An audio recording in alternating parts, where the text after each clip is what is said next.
Sí, ya me di cuenta. Gracias, doctor.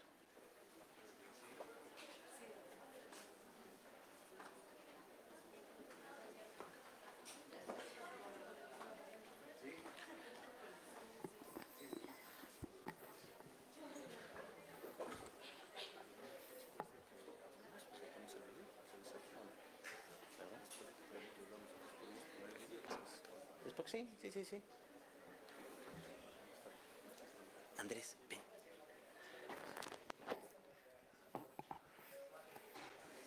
Siéntate. Muy buenos días. Es un placer encontrarnos aquí presentes en un auditorio con tanta historia en la Facultad de Derecho, que lleva por nombre el de uno de los más destacados administrativistas que el Estado mexicano, que la nación mexicana ha podido dar. Es un placer estar aquí también para poder presentar la serie de cuadernos de integridad para las organizaciones, un producto editorial de corte académico, solamente con el fin de difundir la corrección del pensamiento y de la actuación deóntica de los servidores públicos, por lo cual es un privilegio doble. En estas mesas nos acompaña desde el coordinador de la obra y autor de los mismos, el doctor Óscar Diego, como también nos está acompañando destacadas personalidades del mundo ejecutivo, del mundo académico y del mundo judicial, por lo cual es un placer y un privilegio poder compartir el espacio también con una selecta concurrencia. Alumnos de la Facultad de Derecho, algunos profesores y también destacados amigos. Es un placer encontrarnos acá. La obra que hoy nos reúne tiene una postura interesante porque es la presentación de tan solo 4 tomos de una colección que es bastante nutritiva, bastante grande. El tomo número 1 son lineamientos para la construcción de un buen gobierno. Este primer tomo establece las bases para construir un gobierno sólido y transparente. Nos enseña que un buen gobierno se sustenta en la participación ciudadana, la rendición de cuentas, la transparencia y el Estado de Derecho. Al fomentar la participación ciudadana, garantizamos que las decisiones gubernamentales respeten las necesidades de la población. El tomo 2, Valores democráticos y perfil del servidor, alude al papel fundamental de los servidores públicos. Nos muestra que los valores democráticos como la honestidad, la imparcialidad, el servicio a la comunidad son esenciales para combatir ese lastre, esa endemia social que se llama corrupción. El tomo 3, componentes para un SNA, un Sistema Nacional Anticorrupción, explora la creación de un Sistema Nacional Anticorrupción, que es una eficaz herramienta para poder combatir ese flagelo que tanto daño ha hecho a las comunidades mexicanas y latinoamericanas. Y el tomo número 4, medidas para prevenir la corrupción, nos presenta una serie de medidas prácticas para prevenirla, desde la implementación de códigos de ética hasta la creación de mecanismos de denuncia para que tengamos una sociedad más transparente, más justa y sobre todo objetiva, que pueda ceñirse al marco de la norma. Por lo cual para mí es un privilegio poder estar acá. A nombre de la Facultad de Derecho doy la más cordial bienvenida y aprovecho para agradecer a la señora directora de la facultad, la doctora Sonia Venegas Álvarez, que nos permite estos espacios y estas actividades para el desarrollo de la comunidad intelectual, científica, académica e impulsando el derecho constitucional y sobre todo el derecho administrativo. Doy el uso de la voz a continuación al doctor Miguel Alejandro López Olvera, quien es investigador del Instituto de Investigaciones Jurídicas y a su vez también coordinador de este evento. Querido doctor, gracias.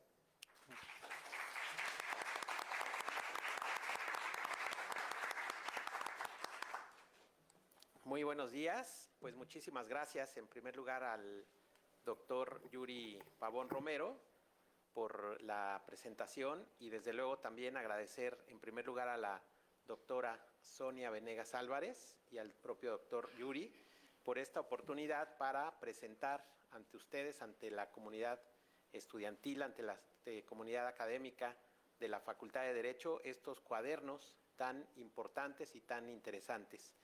Conocimos personalmente al doctor Oscar Diego, a quien ya conocíamos por su obra, en diciembre del año pasado, en unas jornadas sobre el Día Internacional de Combate a la Corrupción en la Comisión de Derechos Humanos del Estado de México. Y ahí tuvimos la oportunidad de platicar con él y pues como dicen en el lenguaje futbolístico, ahí lo fichamos para traerlo a la Universidad Nacional Autónoma de México a presentar toda su colección, que consta de 20 cuadernos, de 20 libros, que hablan precisamente sobre la ética pública. Son cuadernos referentes en la materia que todo estudiante de Derecho, que todo académico, que todo profesional, todo funcionario, servidor público debe conocer. El doctor Oscar Diego es pues el principal referente, yo diría, en el país, en el estudio de la ética pública. Entonces es muy importante conocer estos cuadernos, es muy importante que ustedes tengan el conocimiento porque en la actualidad las actuaciones de los servidores públicos no solamente se concretan en el respeto a los derechos humanos, en el respeto a la constitucionalidad, en el respeto a la legalidad. También hay que mostrarse con una conducta ética hacia las propias organizaciones, pero también hacia la comunidad, hacia la sociedad. Y estos cuadernos pues nos enseñan, nos dan una guía de cómo debe ser un comportamiento ético bajo diferentes estándares que va comentando el doctor Oscar Diego. Pues es la verdad un honor, un privilegio. A esta presentación la van a seguir otras presentaciones de los siguientes cuadernos hasta concluir los 20 tomos, los 20 volúmenes. Después tendremos la oportunidad de tenerlo en el Instituto de Investigaciones Jurídicas, presentando los siguientes 4 tomos, y en el siguiente mes y en los meses sucesivos iremos comentando los siguientes volúmenes, de 4 volúmenes por cada presentación. Pues es un gusto recibirlas, que disfruten mucho los comentarios de esta presentación. Bienvenido, doctor Oscar Diego, bienvenidos a los comentaristas, y pues queda con ustedes el doctor Oscar Diego. Muchas gracias. El culpable.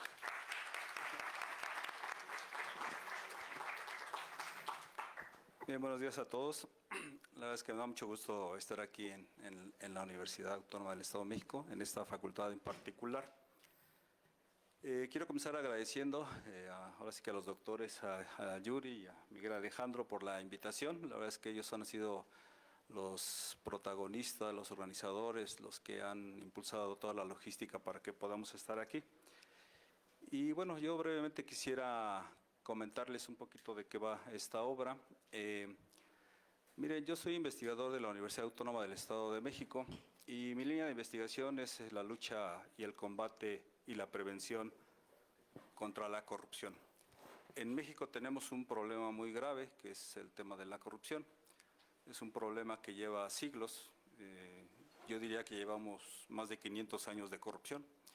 Y en esos 500 años este problema se ha multiplicado, se ha sofisticado, ha evolucionado, se ha expandido tanto, que está en todos los sectores de la sociedad, está en el sector público, en el sector privado, en el sector social, está en los poderes públicos, está en el legislativo, está en el ejecutivo, está en el judicial, está en los niveles de gobierno, está a nivel federal, a nivel estatal, a nivel municipal, está en lo político, está en lo económico, está en lo cultural, está en lo social, está en lo familiar incluso.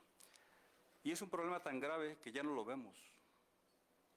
A eso se le conoce, la axiología lo denomina como ceguera axiológica. Ya somos así. Incluso gente dice que tenemos el gen de la corrupción ya, o el chip de la corrupción, lo cual es falso, ¿no? Pero hay gente que así lo sostiene. Frente al problema de la corrupción hay gente que dice que no hay solución. Y a lo mejor dan argumentos que pueden ser válidos. Si nosotros revisamos la historia de la humanidad, ya desde las antiguas civilizaciones nos encontramos con este problema. Si ustedes se van a la época grecolatina, 4 siglos antes de Cristo, ya Aristóteles hablaba del problema de la corrupción. Incluso si nos vamos más atrás, en China, 5 siglos antes de Cristo, Confucio hablaba del problema de la corrupción en el servicio público. Y si nos vamos más hacia atrás, 16 siglos antes de Cristo, encontramos el Código de Hammurabi en Mesopotamia, en donde el rey de Mesopotamia hizo este primer código para tratar de combatir también problemas de corrupción en sus servidores públicos. Entonces es un problema que ha venido acompañando al ser humano a lo largo de su historia. No obstante, también a lo largo de la historia encontramos hechos significativos y también en el presente de cómo la corrupción, cuando verdaderamente se quiere combatir o se quiere controlar, se puede. Erradicar no, pero sí controlar. Y entonces una de las herramientas básicas, que digo a mí me costó muchos años descubrir o llegar a esto, es a través de la antítesis de la corrupción. Y la antítesis de la corrupción es la prevención. Y la disciplina del conocimiento que se encarga de prevenir la corrupción en el servicio público, en particular, que es un poco a lo que donde yo me enfoco, es la ética pública. Y la ética pública es una disciplina del conocimiento que estudia la conducta de los servidores públicos, de los gobernantes. ¿Cómo deben comportarse los gobernantes? ¿Qué valores deben de poseer? ¿Dónde se encuentran esos valores? ¿Quién transmite esos valores? Entonces, cuando uno se hace esas preguntas, uno se encuentra que hay una especie de vacío, porque a nuestros servidores públicos pues, no les enseñan que deben poseer ética, ¿no? Entonces, precisamente como resultado de la investigación, pues uno encuentra respuestas, uno encuentra que hay conocimiento interesante, pero que ese conocimiento está en el ámbito académico y entonces hay que llevarlo fuera. ¿Dónde está la gran corrupción? Pues en los altos políticos y funcionarios. Pues hay que llegar a ellos, pero hay que llegarlos de una manera sencilla, didáctica, y entonces es cuando nace la idea de crear unos cuadernos para los servidores públicos. Y la verdad es que no se tome como presunción, pero esos cuadernos han tenido buena aceptación, se han hecho. Nosotros empezamos en el Estado de México, yo trabajo en la Universidad Autónoma del Estado de México. Ahí hicimos una primera colección dedicada para los alcaldes y para los diputados del Estado de México. Se hicieron 3 ediciones. Después, la Comisión de Biblioteca y Asuntos Editoriales del Senado de la República nos pidió los archivos y en el Senado se hicieron otras 3 ediciones. Entonces, y al estar en Internet, la verdad es que se han divulgado no solo por el país, sino sobre todo por América Latina. Se descargan mucho de América Latina. Y parece gracioso y paradójico, pero de América Latina nos han dicho, es que en México están bien avanzados ustedes en estos temas, ¿no? Y digo, bueno, por un lado es verdad, pero por otro lado también tenemos un montón de corrupción. Si ustedes están atentos, la semana pasada salió el nuevo informe de Transparencia Internacional y México sigue avanzando en corrupción.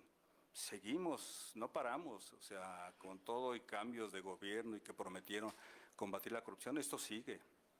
Y sigue porque 500 años no se paran con una administración.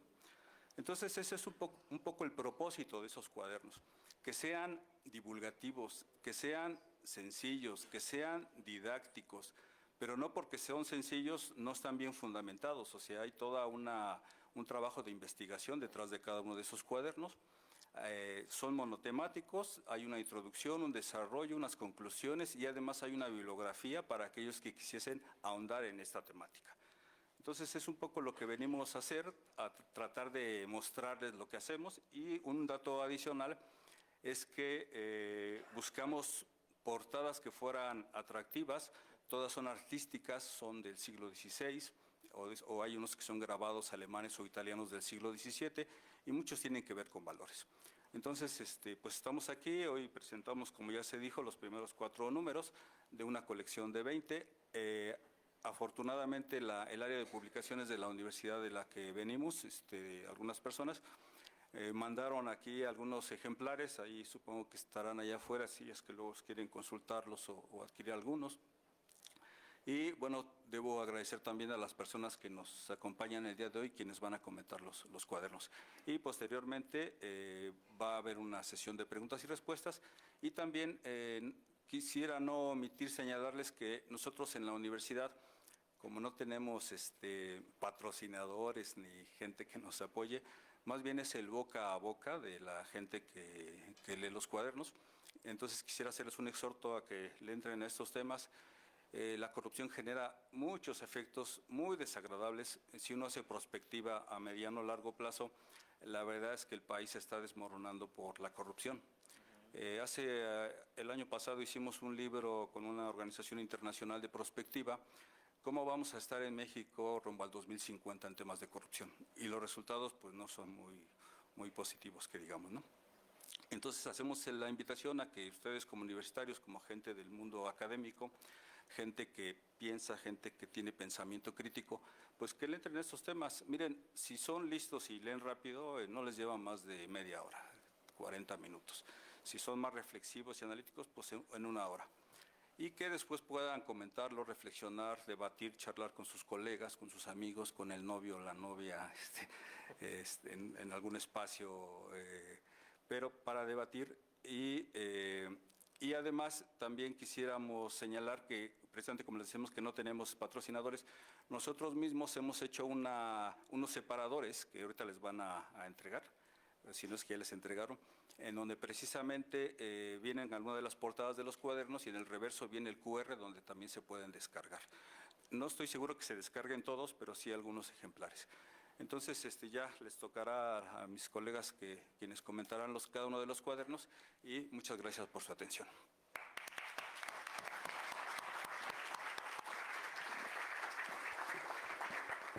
Muchas gracias, y antes de que pasen nuestros comentaristas, quiero hacer dos menciones. Primero, si alguno de ustedes está interesado en estos libros, yo creo que sí se va a enamorar ahora que los escuchen, no de los ponentes, sino de los libros.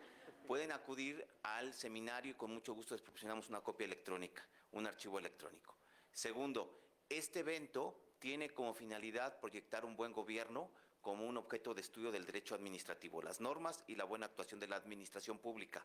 Por dicha razón, también el día 27 se llevará a cabo otro evento en la biblioteca de la facultad, en el auditorio, en el García Maínez, donde vendrá una titular de organismo autónomo del Sistema Nacional Anticorrupción. También vendrán destacados académicos, todos para tratar la Secretaría de Buen Gobierno y Anticorrupción, que es una nueva institución de esta administración pública. Serán todos y todas bienvenidos. Y bueno, vamos a dar paso primero a un video animado de unos cuantos segundos e inmediatamente después a nuestras estrellas de esta tarde. Muchas gracias.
Hola, mucho gusto. Ya me dieron. Sí, perfecto.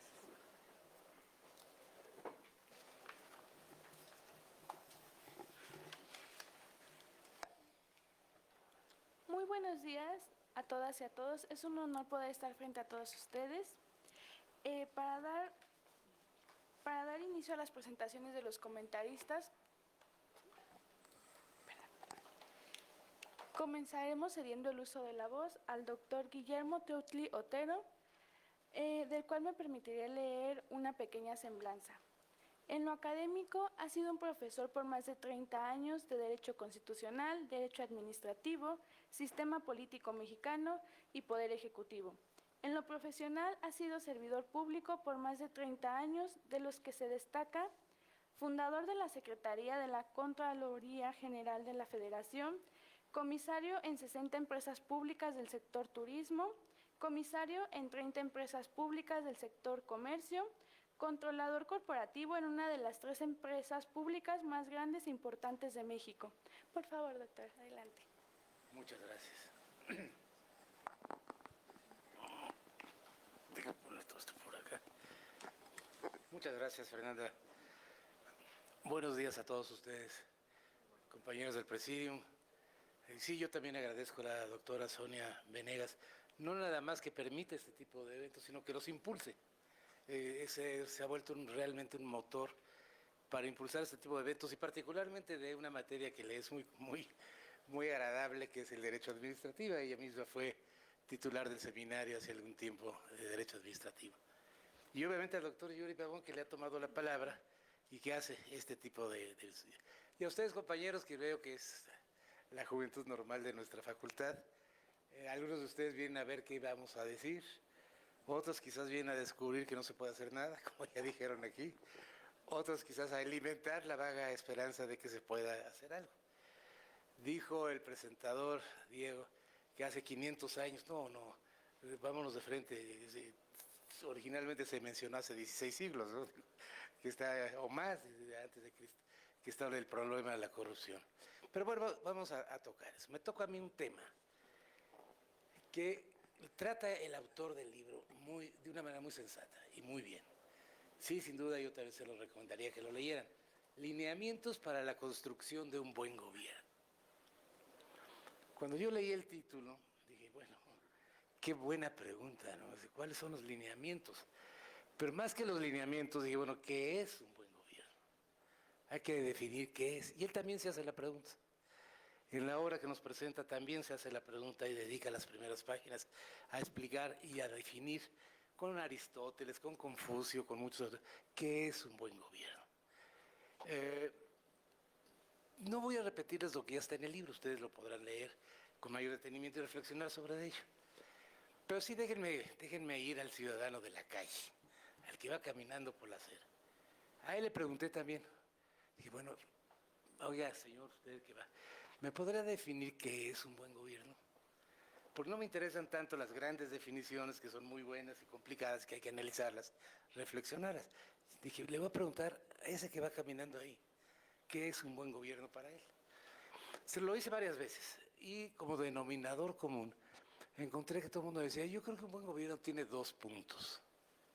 El primero son los valores. Son valores cívicos y sociales que deben promover la cohesión social, no la división, la cohesión de la sociedad. Me pareció muy bien. ¿Y el segundo punto cuál es? Sí. No. El segundo punto es que el gobierno, para que sea bueno, debe desarrollar políticas que crezcan el bienestar personal y global de la sociedad. Punto. No me dieron instrumentos, no les pregunté cómo se logra, solamente me dijeron esos 2. Valores que nos cohesionen como sociedad y políticas del gobierno, valores, claro, promovidos por el gobierno también, y políticas del gobierno que nos lleven a un crecimiento en el bienestar, con todos los indicadores que tiene el bienestar. Y déjenme decirle, compañeros, a mí me convencieron. Sí, también Confucio, también Aristóteles, pero me convencieron más esa sencillez con que me contestaron que es un buen gobierno. Bueno, perfecto, pues a partir de ahí, ¿qué hacemos o cuáles son los lineamientos, ¿no? Para lograr un buen gobierno? Pero también el autor, de una manera dialéctica, dice, bueno, vamos a definir, y lo define, y lo especifica, y le da sus características. Pero también se dice, bueno, pero un buen gobierno, ¿por oposición a qué? Hace rato lo mencionaba, sí, pero pongámoslo sencillo, por oposición a un mal gobierno. Y entonces, ¿qué es un mal gobierno? Entonces, no, un mal gobierno es todo. Prácticamente son funcionarios no comprometidos con su misión, son servidores públicos que vienen a hacer dinero, a ver qué negocio plantean, que les interesa su bien particular, si acaso el familiar, pero por supuesto no el nacional. Un buen gobierno en donde no se saben capaces y aceptan los puestos y los utilizan para cometer injusticias y arbitrariedades. Eso permite la impunidad, eso favorece la corrupción. Y podríamos dar más características como las da el autor de la obra sobre el mal gobierno. Bueno, pues todo eso es lo que hay que combatir. Exactamente, todo eso es lo que hay que combatir. Más que hacer postulados de qué debe ser un buen gobierno, quizás cuando analizamos los postulados de qué es un mal gobierno, que a lo mejor no son más conocidos, entonces encontraremos qué hacer para tener un buen gobierno. Es el tema que desarrolla en este libro el autor, y lo hace con mucho tino y lo hace muy bien. Digamos, si me permiten un ejemplo, es como si fuese una pinza. En la vertiente de arriba de la pinza estaría el gobierno, los servidores públicos, que deben estar comprometidos con promover un buen gobierno, es decir, y ahorita voy a ello. Y en la pinza de abajo están los ciudadanos, porque esta es una tarea colectiva, no se trata de nada más recibir, el ciudadano tiene que dar, tiene que aportar. Y entonces en medio de las dos vertientes está la ética, justamente. Los valores éticos que nos den la cohesión social, los valores éticos que nos den una razón de vivir y que nos expliquen nuestra participación en la sociedad. Valores éticos en lo personal y valores éticos en lo social. Si nosotros dominamos esos valores éticos, entonces podremos cerrar la pinza y lograr tener un país, no un santo de país, pero un país mejor y menos corrupto, con mayor sentido, con mayor vocación, cosa que hemos perdido mucho en México. Esa parte hay que tenerla muy, muy clara. En México, y perdón, voy a hacer la referencia que no vamos a encontrar fácilmente en el libro, pero la menciono, hemos dado la batalla contra el buen gobierno, contra el mal gobierno. Sí, despreocúpense. No me voy a la época de la colonia, pero desde la independencia, implícita o explícitamente, todos los instrumentos públicos, particularmente las constituciones o todo lo que es parecido a las constituciones, hablan de promover el buen gobierno. Ha sido una constante en nuestro país. ¿Lo hemos logrado? Pues si nos vamos a los parámetros de hacer crecer el bienestar social, creo que hemos fracasado. Oye, un país de 120 millones de habitantes, de los cuales la mitad está en el rango de la pobreza, 200 años después de ser independiente, desde 200 años de haber cobrado las riendas del destino, de haber implantado 1000 políticas, de haber tenido 1000 recursos, y todavía tenemos la mitad de la población en pobreza y creciendo. No podemos decir que hemos tenido un buen gobierno. Es decir, cuando, como dijeron aquí, el índice de corrupción nos hace pasar del 136 al 140 y vamos avanzando, tampoco podemos decir que hemos triunfado en tener un buen gobierno. Pero lo hemos intentado, les repito, institucionalmente. Han habido instituciones desde que cobramos la independencia que están encargadas de promover directamente, ya en lo administrativo, el buen gobierno. Y bueno, unas van, otras vienen, hoy tenemos las otras desaparecen, y al final de cuentas estamos donde estamos, en el ánimo, en el anhelo de alguna vez tener ese buen gobierno. Yo celebro mucho la inquietud del doctor Diego de una batalla que lleva de muchos años. Sus primeras publicaciones son allá del 2009, 2007. Fíjense nada más, ya son muchos años de estar batallando. Y bueno, hay que insistir y debe usted continuar insistiendo. Yo personalmente en mis clases de Derecho Administrativo lo hago. Porque además hay una unidad en el plan de estudios que tiene que ver con el sistema anticorrupción y con el buen gobierno. Entonces, obviamente, ahí profundizo todo lo que tenemos que hacer. Pero yo no creo que sea suficiente. No creo que sea suficiente. Y el autor lo dice en su obra, atacar el problema a nivel de ustedes, de los compañeros de la universidad, o de los funcionarios que tienen 20, 30 años y que van a ingresar a un puesto, y que se les hace un examen de admisión para saber si tienen o no la capacidad o el conocimiento. Sí, hay que hacerlo, por supuesto. Hay que tratar de garantizar servidores públicos capaces, profesionistas, responsables, serios. Pero en realidad, en mi punto de vista, si queremos hacer algo, tenemos que atacar el problema desde la raíz que se llama la educación. Y la educación viene desde la primaria.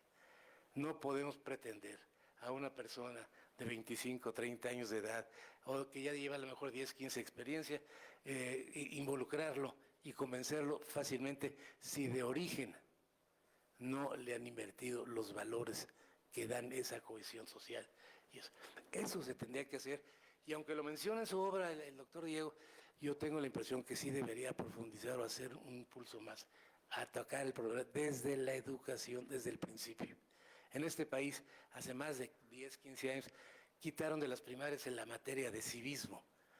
Y eso para mí, cuando lo vi, me enteré y me pareció que era la peor.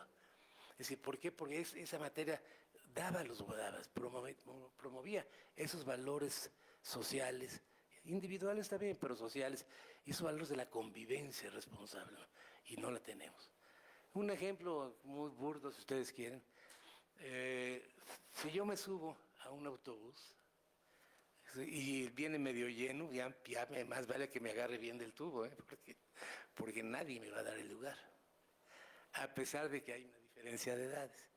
Pero la materia de civismo me enseñaba a dar ese lugar a las personas que como yo ya peinamos alguna cana y que un enfrenón le puede causar un daño físico muy fuerte, ¿no? Pero ahorita no importa. El joven va con su celular sentado y ahí se queda. Y se esconde en el celular para por si hay alguna reprimenda de ojo, así que me le quede yo viendo. No, él se esconde en el celular, pero no me va a dar el lugar. Bueno, es un ejemplo muy sencillo, muy simple, si ustedes quieren. Habitualmente yo en mi clase doy ejemplos burdos y simples, con el único objeto no de faltar el respeto a los alumnos, sino de ser claro en lo que estoy queriendo decir, ¿no? Pero ¿qué hacer para el buen gobierno? ¿Qué hacer con esa ética? Promover pues eso, los valores que son la transparencia, la equidad, el pluralismo, la eficiencia, la eficacia, la autoridad, la intolerancia a la corrupción sin lugar a dudas. Sí, es difícil tratar de no ser corruptos, por supuesto. Si ustedes van en su coche, su moto, y se pasan un alto, y llega el policía, te voy a levantar la infracción. ¿Cuántos de ustedes dicen, sí, levántamelo porque cometí el agravio y me merezco la sanción? No, agente, ¿cómo ven? Lo discutimos al principio, y bueno, ¿cómo le hacemos? Ya están invitando pero va un poco en lo que hemos vivido todo el tiempo. Entonces hay que corregirlos desde abajo. ¿Cómo desde abajo? Pues desde abajo me van a enseñar a no pasarme el alto, punto.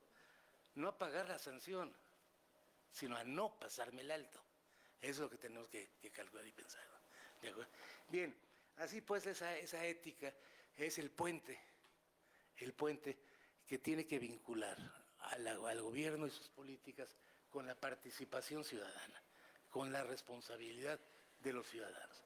Y ese puente tiene que promover justo los valores éticos que nos hagan sociedad como debe ser.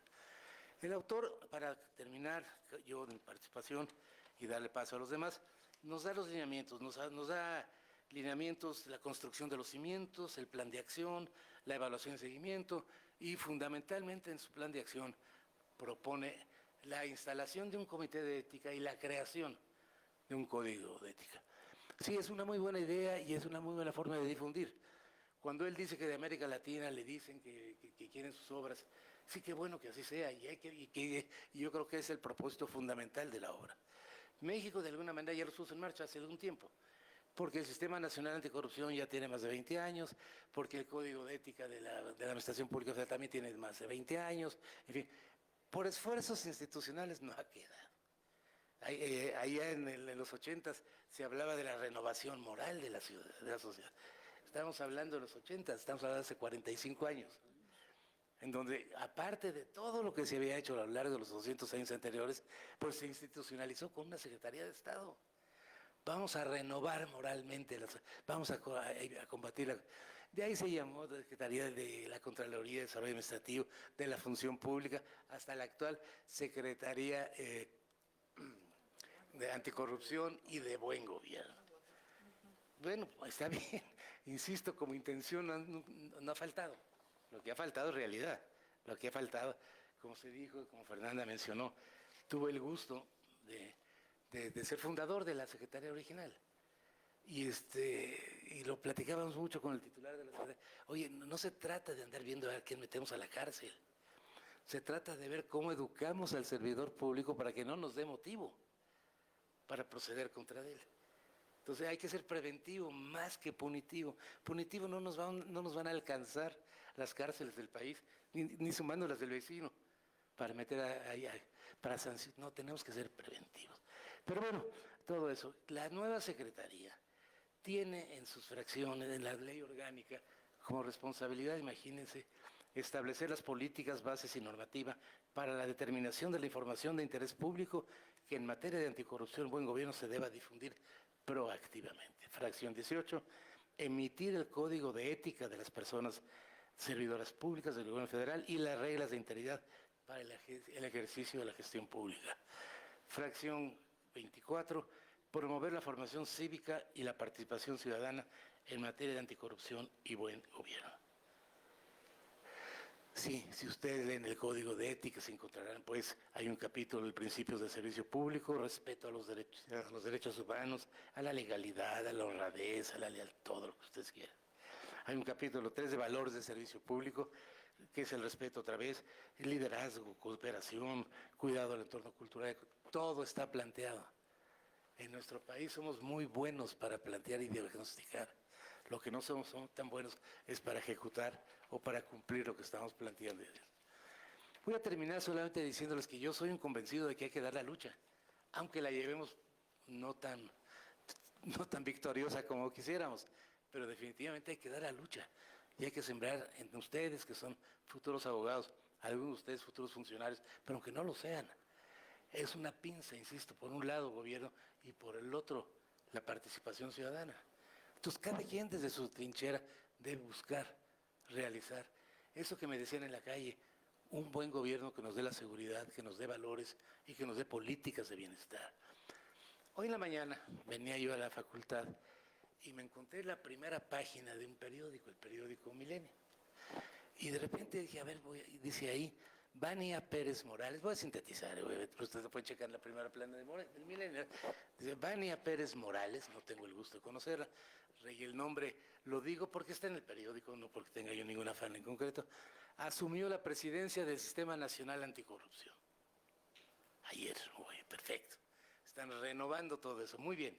Y, bueno, le pregunta varias veces que la entrevistan, dice, bueno, ¿y para qué va a hacer con el nuevo sistema? Dice, no, es muy claro, mire, ¿por qué ha fracasado la lucha anti la corrupción? Podemos dar mil razones. Voy a citar las que ella mencionó y que están publicadas en el periódico. Por falta de coordinación institucional. Punto. A pesar de los artículos de la ley de administración pública que leí, que vienen desde los 80s con la Secretaría de la Contraloría, la no coordinación interinstitucional es cotidiana. Aquí en la administración pública prácticamente cada quien va por su lado. Luego dice la burocracia, sí, son trámites, más trámites, a ver, háblale, opinión previa, coordinación para emitir las reglas, nada funciona. La ausencia de voluntad política. Estoy hablando de la directora, la presidenta del Sistema Nacional Anticorrupción. La ausencia de voluntad política. El desinterés de la Auditoría Superior de la Federación y del hasta entonces Consejo de la Judicatura Federal.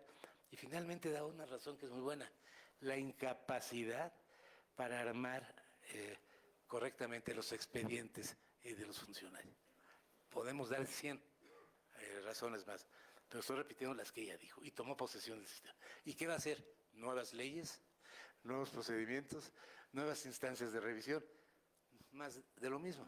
Entonces seguramente quien la suceda en el cargo podrá exactamente decir lo mismo cuando la suceda. ¿Qué nos hace falta? Eso.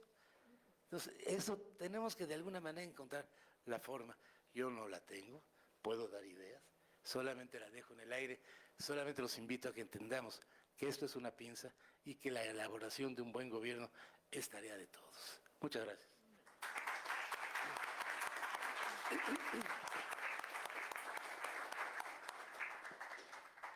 Muchas gracias por sus comentarios, doctor. Cederemos el uso de la palabra al doctor Víctor Hugo Rodríguez Martínez. Me permitiré leer una pequeña semblanza. Es doctor en sustentabilidad para el desarrollo, doctor en maestro en Administración Pública y Gobierno y licenciado en Ciencias Políticas y Administración Pública por la Universidad Autónoma del Estado de México. Ha sido servidor público en el ámbito estatal y municipal. También ha laborado en el tercer sector, asociaciones civiles en las campañas electorales. Es miembro fundador y presidente de la Asociación Civil Indigenista Natearo Nishu. Actualmente realiza una estancia de investigación postdoctoral en el Centro de Investigación en Ciencias Sociales y Humanidades de la Universidad Autónoma del Estado de México. Adelante, doctor.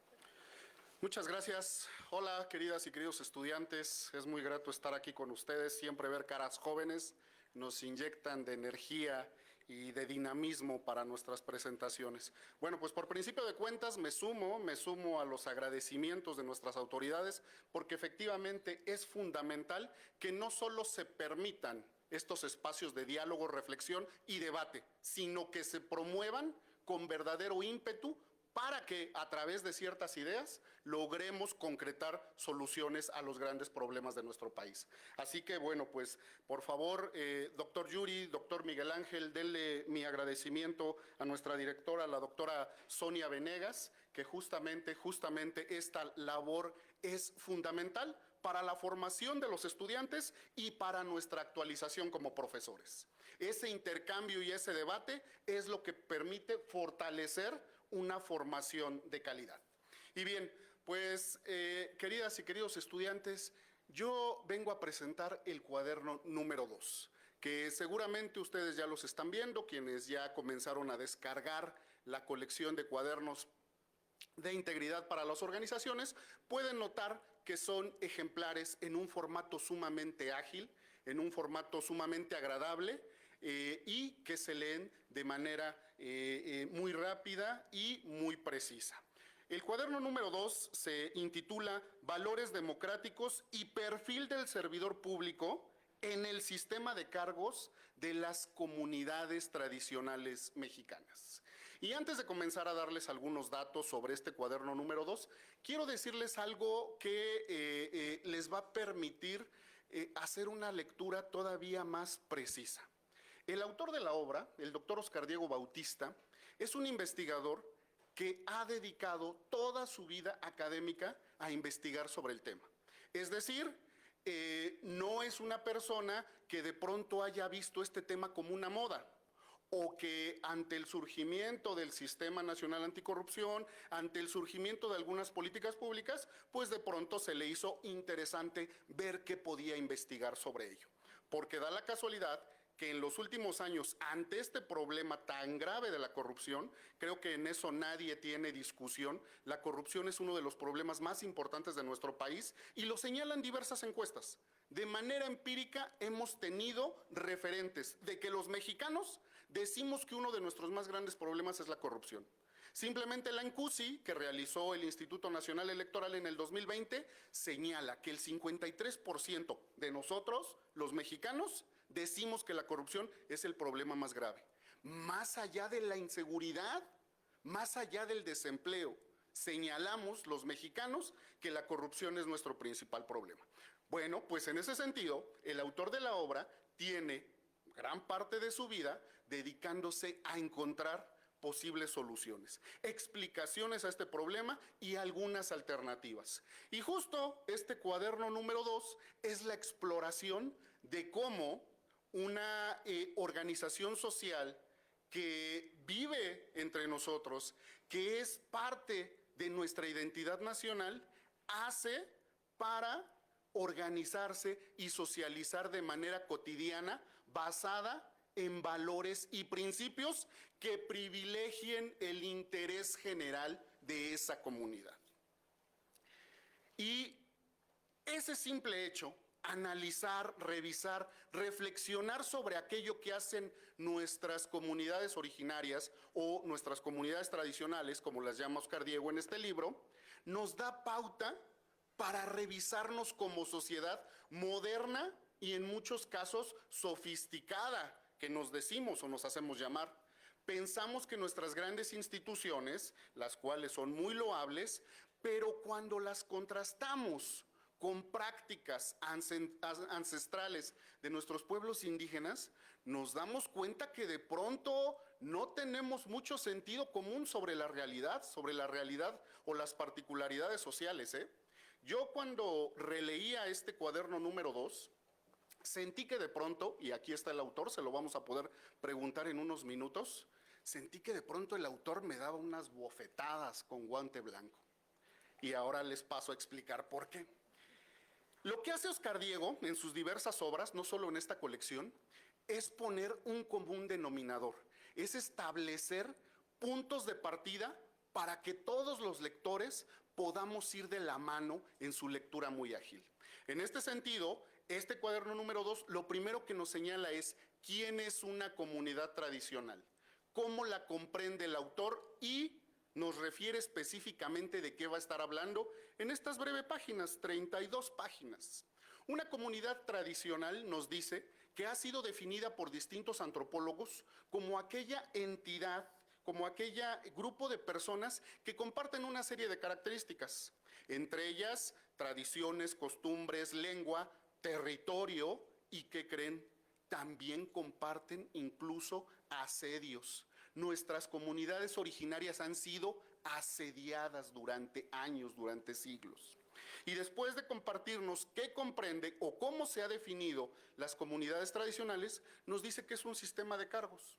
Algo que seguramente todos hemos escuchado, pero que de pronto no nos detenemos a revisar muy bien las implicaciones que tiene esta forma de organización social.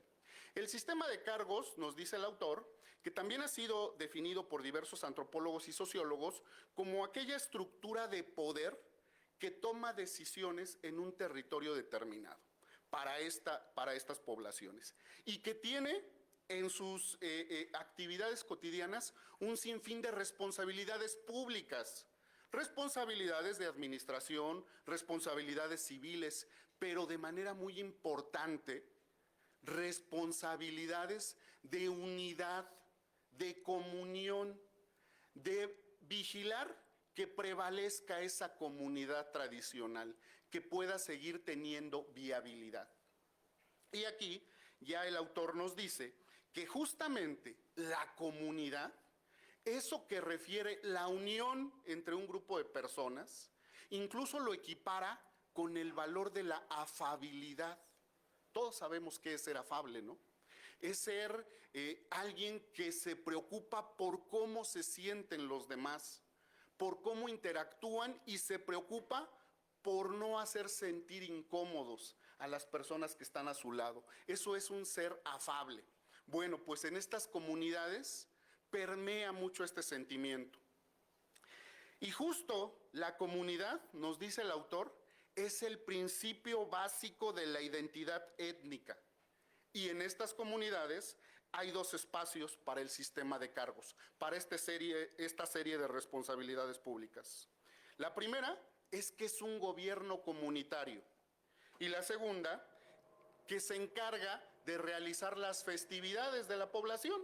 Insisto, todos hemos escuchado hablar del sistema de cargos porque si no vivimos directamente en una comunidad de esta naturaleza, escuchamos hablar de las fiestas de algunos poblados, de algunas comunidades de aquí de nuestro México, ¿no? Todos hemos escuchado hablar de esas festividades de los santos patronos. Y de pronto, ¿qué creen? Las juzgamos de manera muy dura. Incluso les llamamos fuera de lugar, les decimos que están atrasados, les ponemos adjetivos como irracionales. ¿Por qué le hacen la fiesta a un santo cuando no tienen dinero para otras cuestiones? Bueno, pues yo me pregunto cómo hay quien hace fila o duerme durante varias noches porque ya va a salir el nuevo iPhone. Entonces, de pronto, nuestros criterios de análisis y de reflexión no son los mismos, ¿eh? Pero el autor nos invita a que conozcamos justamente cómo se comportan estas comunidades tradicionales en su sistema de cargos para privilegiar el interés general, para privilegiar el interés colectivo. Y nos dice Oscar Diego, ¿quiénes participan en el sistema de cargos? ¿Quién es al que se le denomina el carguero? porque justamente la palabra cargo implica eso, llevar una carga, llevar una responsabilidad. Pero nos recuerda Oscar Diego que es una responsabilidad que se asume con honorabilidad.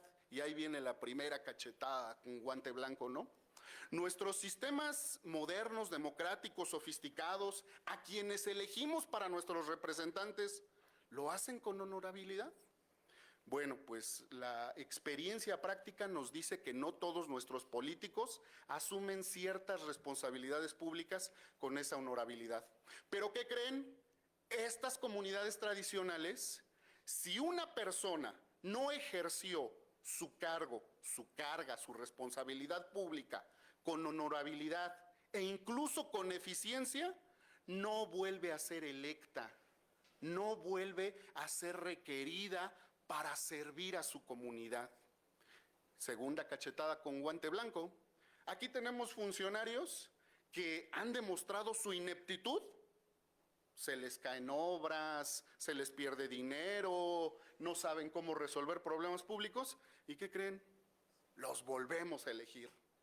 Y ahí están, y un día son titulares de una secretaría, y al otro día son diputados, y después son gobernadores, o jefes, o jefas de gobierno.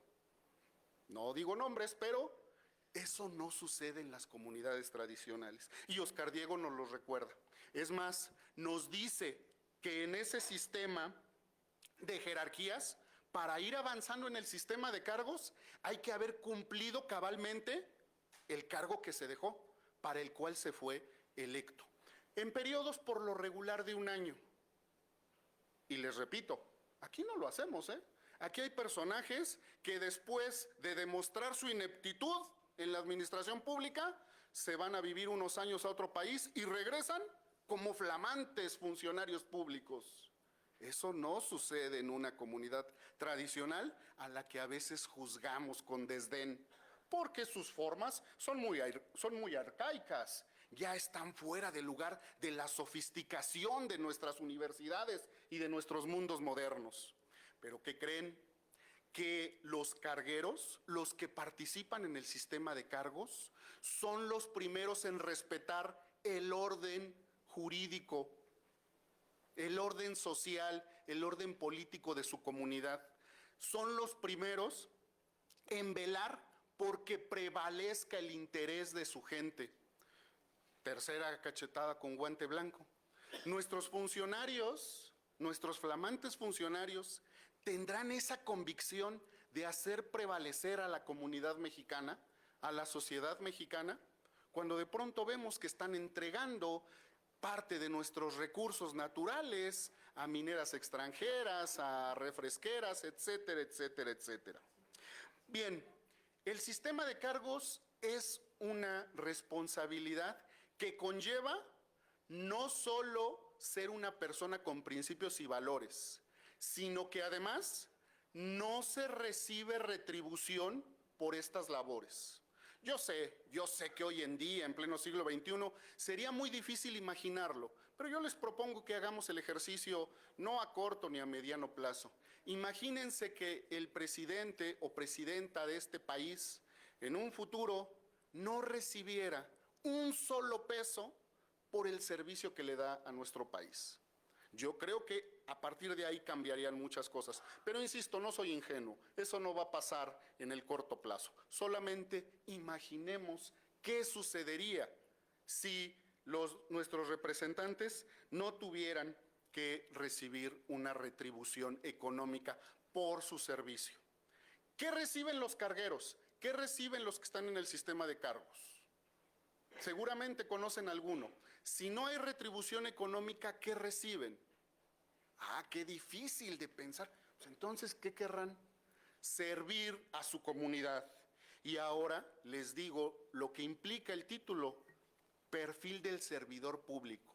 ¿Qué nos dice Oscar Diego que lleva una persona, que conlleva una persona que asume esta participación en el sistema de cargos? Lealtad a sus tradiciones, por tanto, lealtad a su gente, lealtad a su comunidad.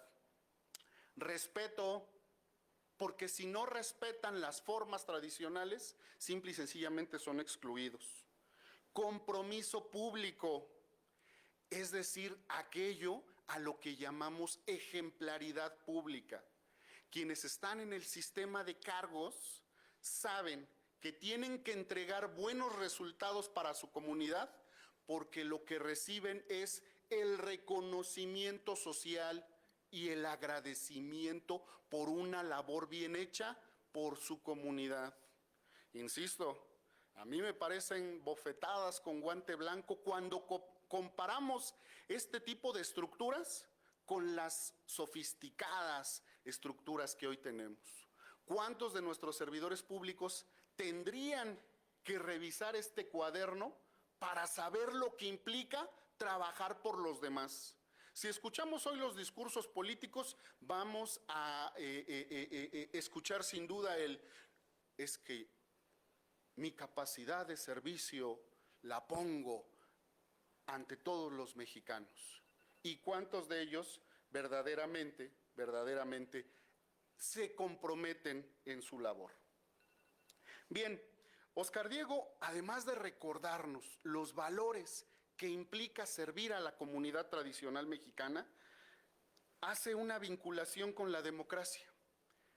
En la democracia de estas comunidades se promueven valores como el debate público, la deliberación. En la asamblea se toman decisiones colectivas. Aquí en la Facultad de Derecho, en la Facultad de Ciencias Políticas, en las distintas entidades de nuestras universidades, discutimos sobre los postulados de Rousseau, de Alexis de Tocqueville, de John Locke, de todos aquellos teóricos, de Robert Dahl y sus 7 condiciones básicas para una democracia. Pero de pronto deberíamos revisar lo que hacen nuestros pueblos originarios. Se promueve esa deliberación tan necesaria para construir acuerdos. Y en esa construcción social de los acuerdos se lleva implícito el compromiso de la identidad comunitaria. Y bueno, para finalizar, quiero decirles una idea que retoma Oscar Diego en este cuaderno, que me pareció muy pertinente recordársela a estudiantes de la UNAM, a profesores de la UNAM. Oscar Diego, en las distintas definiciones que toma de otros autores para definir el sistema de cargos y para transmitirnos la responsabilidad que implica participar en el sistema de cargos, refiere una palabra que yo he escuchado a mis colegas de la UNAM que la repiten mucho. Dice Oscar Diego que para ser servidor de la comunidad hay que tener mística. Y creo que esa palabra se escucha mucho aquí entre los profesores, entre los estudiantes, y creo que este público sería el más indicado para comprender qué significa la mística, ¿no? Los Pumas lo dicen mucho, es que sentimos los colores, sentimos esa identidad. Bueno, pues nuestros pueblos originarios, nuestras comunidades tradicionales, al asumir esta serie de responsabilidades que conllevan incluso que uno, más allá de cobrar una retribución, que uno sea el que colabore económicamente con la sociedad, sienten esa mística por su gente, por los suyos. Pues creo, queridas y queridos estudiantes, que justamente tenemos que recobrar esa mística para entender lo que es el servicio público. Muchas gracias.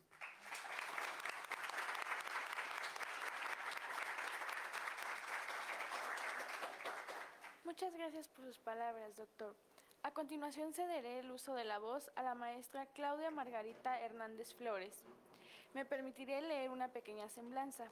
Es maestra en Alta Dirección de Gobierno y Políticas Públicas, licenciada en Derecho por la Facultad de Derecho de la UNAM, es asesora de la Dirección General de Operatividad Urbana de la Secretaría de Desarrollo Urbano y Metropolitano del Gobierno del Estado de México, coordinadora de asesores de la Subsecretaría de Administración de la Secretaría de Finanzas del Gobierno del Estado de México y profesora de la Facultad de Derecho de la Universidad Autónoma del Estado de México.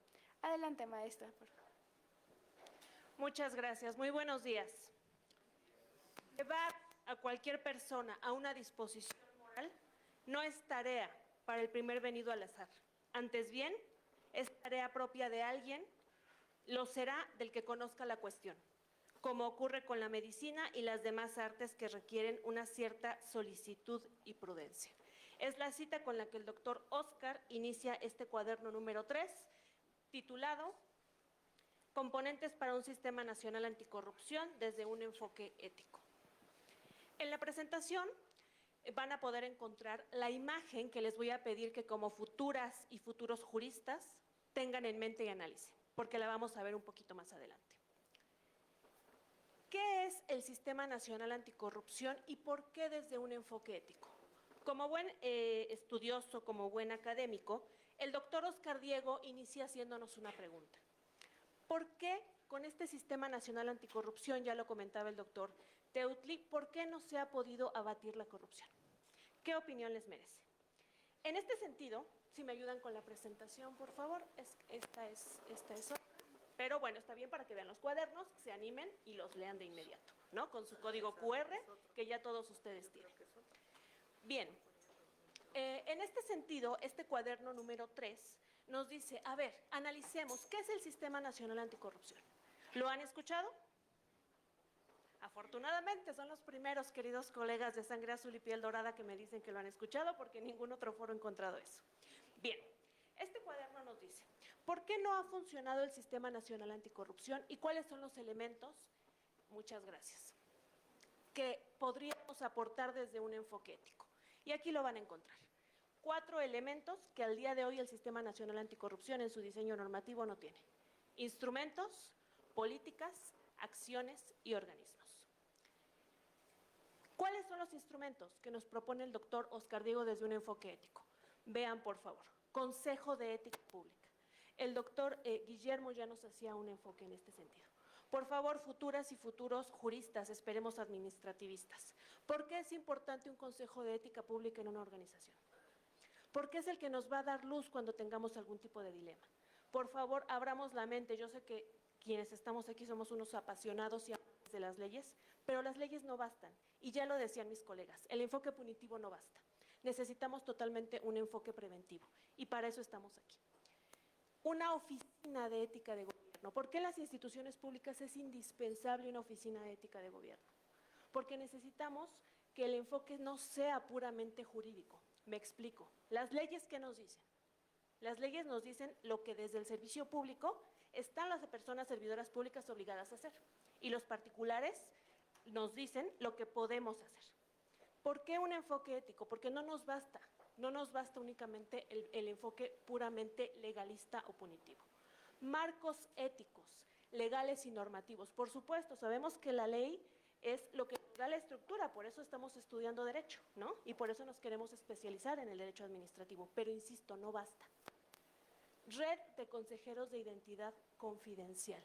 ¿Qué pasa cuando alguien desde una organización, pensemos en una organización pública, tiene un dilema ético? En este momento, ¿quién le apoya con ese dilema? Si encontramos alguna laguna en la ley, especialmente administrativa, ¿quién nos dice qué hacer desde un enfoque ético? Actualmente el Sistema Nacional Anticorrupción no lo prevé. Auditorías éticas. ¿Habían escuchado este tema? Conocemos las auditorías por el desempeño, las auditorías de recursos financieros, pero ¿qué pasa con las auditorías éticas? Nuevamente el Sistema Nacional Anticorrupción no lo contempla. Bien. Políticas. ¿Qué es una política? Yo sé que desde el derecho, el tema de políticas públicas, en ocasiones no lo exploramos, pero insisto, como futuras y futuros juristas, esperemos especializados en derecho administrativo, tenemos que tener muy claro qué es una política pública. Vean, por favor, las propuestas que nos hace el doctor Oscar Diego en este cuaderno. Difusión de valores generales y específicos. Más adelante les traigo una propuesta de los mandamientos de CUTUR, en especial uno, que es el que nos da los valores para las futuras y futuros juristas de nuestro país. Segunda política. Formación e inclusión de la ética en el sistema educativo. El doctor Guillermo ya nos decía esta importante aportación. Tercera política. Política de ética en las profesiones. Díganme, por favor, que no han escuchado nuestra porra. Yo soy orgullosa egresada de esta facultad. Robo, fraude y cohecho. Robo, fraude y cohecho. Arriba, la Facultad de Derecho. Eso nos da un marco importantísimo de lo que desde otras profesiones, cómo nos ven, ¿no? Y la importancia que dignifiquemos el trabajo de los abogados y de las abogadas, ¿no? Política de profesionalización del servicio público. Qué importante es que en una institución pública, en una organización pública, tengamos claras las reglas para acceder al servicio público, ¿no?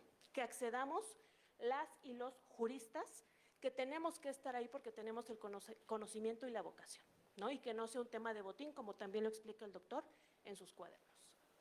Política para una cultura de la legalidad. Si no aman la ley, queridos colegas, no tendríamos que estar aquí, ¿no? Tenemos que amar la ley y buscar su perfeccionamiento y su mejoramiento. Política de no proliferación de conflicto de interés. Pensemos siempre en las organizaciones, especialmente las organizaciones públicas, desde el servicio público.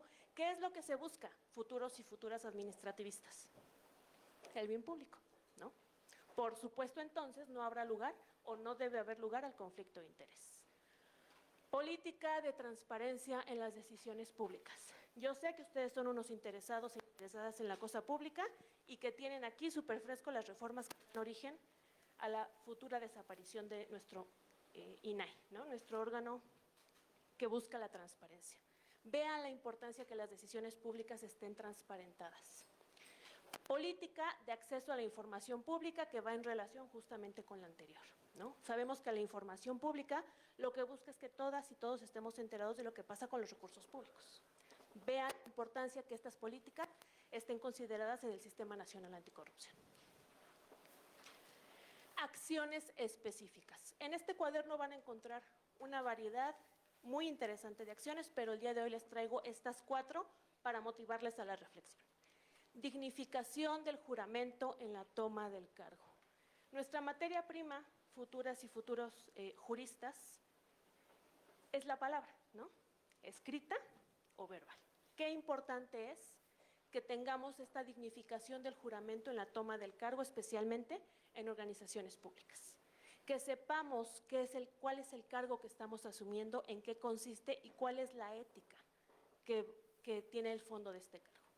Segunda acción, formación de líderes éticos. Qué importante es que los liderazgos estén soportados por una ética pública incuestionable. Tercera acción, protección a denunciantes. Como estudiosos del derecho y estudiosas del derecho, ustedes saben que en nuestro país la gran área de oportunidad que tenemos es que no hay protección a las personas que se atreven a denunciar. Vean qué gran área de oportunidad del Sistema Nacional Anticorrupción. Y cuarta acción específica, desarrollo de escala de conducta ética de las personas servidoras públicas. ¿Alguien conoce algún código de ética de una organización pública? ¿Conocen el código de ética de su universidad? Por ahí podemos empezar, ¿no? Una propuesta más de mejora del Sistema Nacional Anticorrupción. Organismos, vean qué importante contar con defensorías del pueblo. Para eso estamos aquí, ¿no? Y más adelante les traigo la reflexión de uno de los principios básicos del abogado. Cancillería de la Justicia, y lo dice uno de los principios o mandamientos del abogado. Cuando hay conflicto entre el derecho y la justicia, prevalece la justicia, ¿no? Protección a denunciantes, regresamos a este mecanismo tan importante que nuestro Sistema Nacional Anticorrupción no prevé. Medios de comunicación transparentes y honestos. Nuevamente la importancia de la transparencia y el derecho humano de acceder a la información. Comisión de lucha contra la corrupción. Nuestro Sistema Nacional Anticorrupción, digamos que es el embrión o es el inicio de una comisión que busca justamente esta lucha contra la corrupción desde un esquema preventivo. Oficinas antifraude y finalmente fiscalías anticorrupción. Estrategias. Es otro de los elementos que en este cuaderno el doctor Oscar Diego nos propone. Entre varias, les traigo 3 importantísimas. Sistema ético integral. ¿De qué va eso? Nuevamente, por favor, futuras y futuros abogados y abogadas administrativistas, no se queden solo con la ley. Y siempre nos lo decían los profesores aquí en la facultad. Si ustedes se aprenden un código, mañana se los cambian y ya no supieron de qué iba la ley. Necesitamos conocer los antecedentes, la historia, la razón de ser de esa normatividad para que podamos comprender si hay una modificación, si la abrogan, si la derogan, qué fue lo que pasó.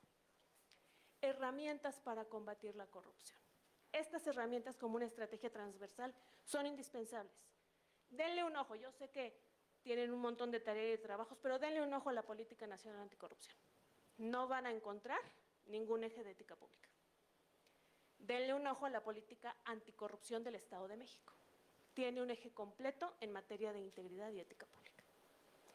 Y finalmente, estudiar, interiorizar y practicar valores. ¿De qué va esto? ¿De qué sirve que estemos hablando aquí de ética pública, de ética en las organizaciones, de valores, si no los comprendemos, no los interiorizamos y no los aplicamos? Nuestro discurso sería estéril, ¿no? Y les traigo unas reflexiones finales. Que todo servidor público actúe en su cotidianeidad, si no acompañado de un conjunto de valores, si al menos de uno, como dijera Max Weber, la ética de la responsabilidad. Para todos aquellos futuros y futuras juristas que deseen dedicarse al derecho administrativo, al servicio público, esta es una máxima, la ética de la responsabilidad.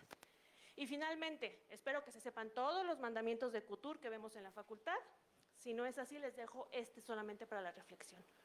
Cuarto mandamiento de la abogacía, que seguro cuando se titulen, con mucho orgullo se van a poner de pie y lo van a gritar con los pulmones en la garganta. Lucha. Abogado, abogada, tu deber es luchar por el derecho. Pero el día que encuentres en conflicto el derecho con la justicia, lucha por la justicia. Porque el derecho no es un valor, el derecho es un medio. El valor que nosotros, como abogados y como egresados de la Facultad de Derecho de la Universidad Nacional Autónoma de México, el deber que tenemos es ser combatientes. ¿Combatientes por qué? Por la justicia. Porque nuestros mexicanas y mexicanos son los que están pagando esta universidad pública. Y a ellos nos debemos. Muchas gracias.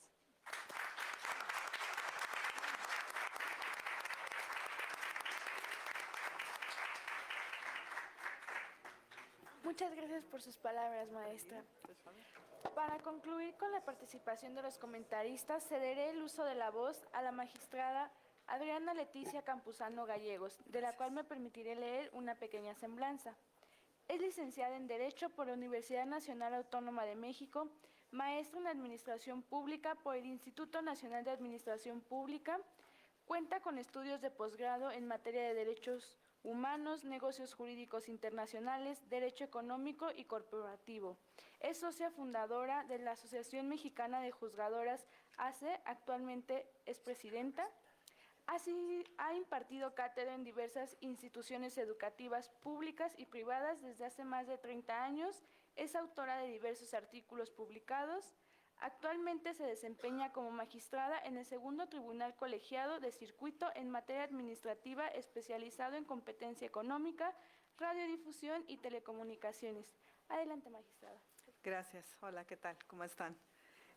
Ya no estoy en activo, ya no soy magistrada de circuito en un tribunal. En diciembre concluí mi actividad judicial con motivo de la reforma, que seguramente todos ustedes han escuchado. De manera que, gracias por la invitación, gracias al doctor Yuri, gracias a la UNAM, doctor Olvera, muchas gracias, a la directora Sonia, es un placer estar hoy con ustedes. Y bueno, hemos pasado un buen rato oyendo sobre el tema de corrupción, y quisiera yo comenzar por señalar, porque me pidieron que les mostrara el número 4, que es el que voy a hablar el día de hoy. Vean la pintura, es una pintura del siglo XV, pero a veces una imagen dice más que 1000 palabras, ¿no? Y ahí ven un centauro y una mujer muy guapa, armada, ¿no? Y le está dando algo así como un coscorrón al centauro, ¿no? Algo así. Uno se pregunta, ¿qué quiere ser en la vida uno? El centauro aquí representa la corrupción, ¿no? Y la mujer representa la virtud. ¿Qué quiere ser uno en la vida? ¿El centauro o la mujer o el guerrero, en el caso de los varones, en fin, de las personas, armada? Y eso viene a cuenta porque el artículo, el texto, se refiere a las medidas para prevenir y controlar la corrupción. Controlar, dijo el autor. No la vamos a hacer desaparecer, la tenemos que controlar. Pero la corrupción es un fenómeno que todos vivimos en todas partes, lo dijo bien el autor, y aquí yo les preguntaría, ¿cuál es el papel que han decidido tener en la vida? ¿El del centauro o el de la persona armada, virtuosa? La colección se llama Cuadernos de Integridad para las Organizaciones. Organizaciones, y supongo que todos ustedes pues pertenecen a organizaciones. La familia, la escuela, ¿no? Los clubes, los grupos de amigos. Y ahí hay ética, jóvenes, señoritas. Hay un código de conducta. Y ustedes lo tienen claro y lo conocen, lo tienen presente o pueden pasar por la vida sin hacer caso de ninguna clase de códigos y reglas de conducta dentro de su organización. ¿Se han puesto a pensar un poquito cómo viven en la familia? ¿Cuáles son las reglas con las que se mueven en la familia? Porque hasta ahora se ha venido hablando de la corrupción en el sector público, pero en realidad todos los textos tienen que ver con las organizaciones. Y nuestra primera organización pues es la familia, ¿no? La segunda seguramente nuestros amigos, la tercera a lo mejor la universidad, las escuelas, los clubes, los amigos de ahí, de la colonia. Y entonces, ¿cuál es el papel que tenemos ahí? ¿El que rompe las reglas o el que sigue las reglas? ¿Y son reglas virtuosas o son reglas corruptas? Porque uno tiene que tomar decisiones y ustedes ya están en la época en que ya no pueden decir que pues es que en su casa les dijeron que hicieran algo, ¿no? Ya no se vale en la universidad estar pensando que hago lo que mi papá o mi mamá o quien me cuidó, mi abuelita o mis hermanos me enseñaron. Tengo que tomar decisiones y las decisiones las tomamos todos los días. O sea, sentarse, por ejemplo, el día de hoy aquí, acompañarnos aquí y decidir si participan un poco en la conversación colectiva o mejor piensan otras cosas, o mejor ven los celulares, o a lo mejor se toman un sueñecito porque están muy cansados. Son decisiones que tomamos todos los días, en todas partes, ¿no? Entonces, ¿cuál es la decisión que han tomado ustedes día con día cuando se enfrentan con un tema de corrupción? Hablamos, por ejemplo, de la corrupción en las aulas. Yo he sido maestra muchísimos años, y también he sido alumna muchos años. Y los temas de corrupción en las aulas, pues, son de todos los días, ¿no? Hace el año pasado, antepasado, hubo casos muy serios de corrupción en las universidades privadas, de acoso, ¿no? Hubo suicidios, hubo un movimiento importante de protesta contra la corrupción en las universidades. ¿Y cuál fue la posición que tomamos todos frente a ese fenómeno? ¿Cuál es la actitud que ustedes toman todos los días cuando se enfrentan con una situación de corrupción dentro de sus instalaciones universitarias? De manera que el tema de la ética social y de la corrupción no es un tema que tenga que ver necesariamente con el servicio público, y por mucho que los textos se orienten en ese sentido, lo que nos trae a cuenta más bien es la pregunta de cuál es nuestra decisión frente a un sistema de valores, si lo compartimos, no lo compartimos, lo conocemos, no lo conocemos, a qué estamos dispuestos y cómo estamos dispuestos a vivir en nuestras relaciones con los otros. En este caso, el autor nos trae el caso de Finlandia. Ustedes seguramente han oído en las noticias que han comparado México con otros países. El sistema de salud tan bueno como el de, ¿no? Entonces, bueno, se vale hacer comparaciones. México con otros países y Finlandia. ¿Por qué Finlandia? Pues porque está entre aquellos que tienen menos corrupción, porque tienen el mejor o de los mejores sistemas educativos, porque tienen un nivel de vida bastante bueno y se vale la comparación, ¿no?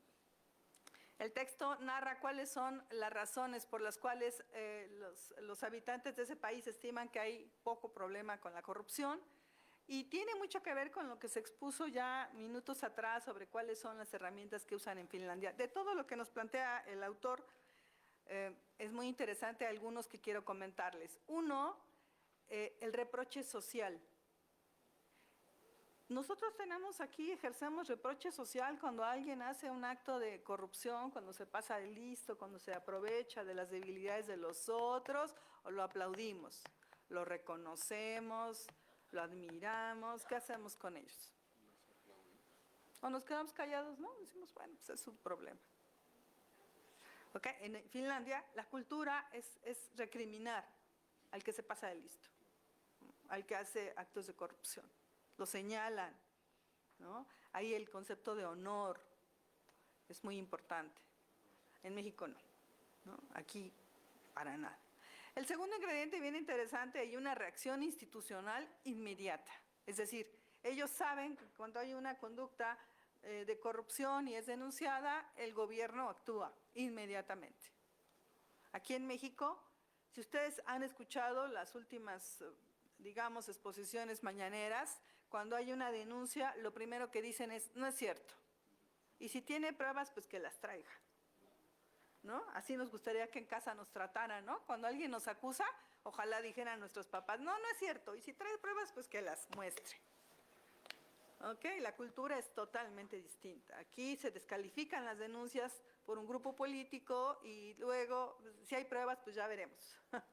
Entonces, estos dos elementos son muy importantes en la cultura contra la corrupción.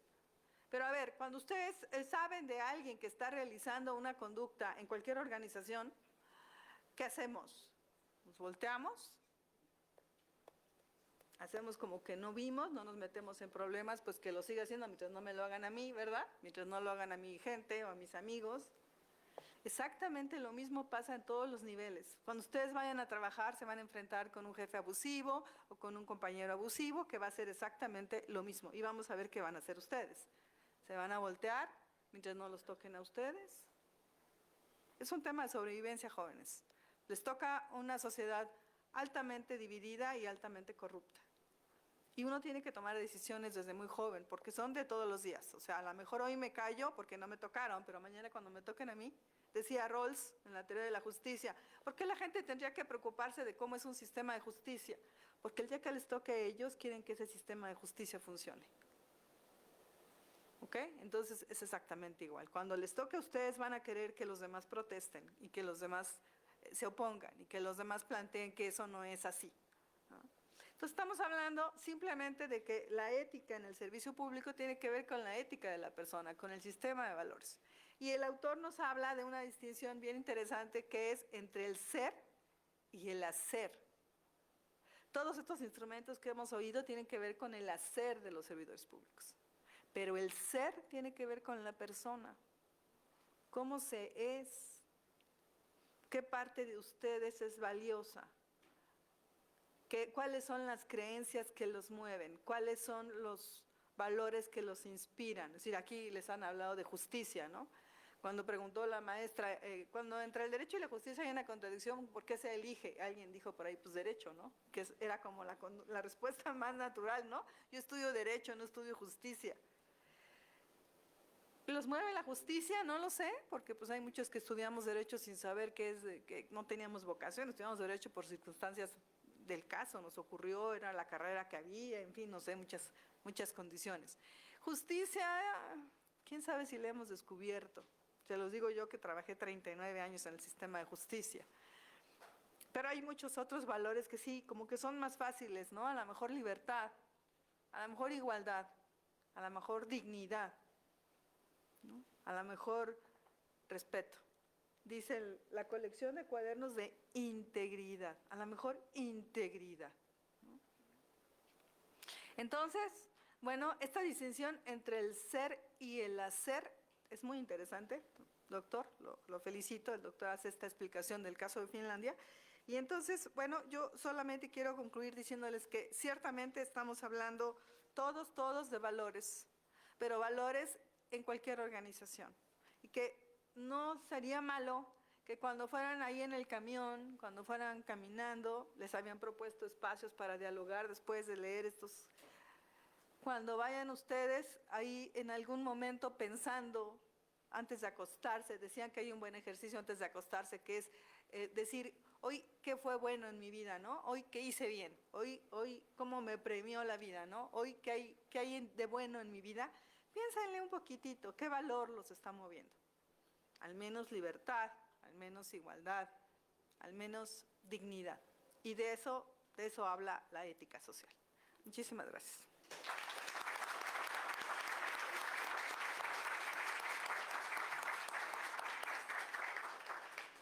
Muchas gracias, magistrada, y también muchas gracias a todos nuestros comentaristas por sus valiosas participaciones. Me permito dar paso a un periodo de preguntas y respuestas para nuestros comentaristas. ¿Alguien que tenga alguna pregunta, por favor? Levanten la mano. ¿Algún comentario también?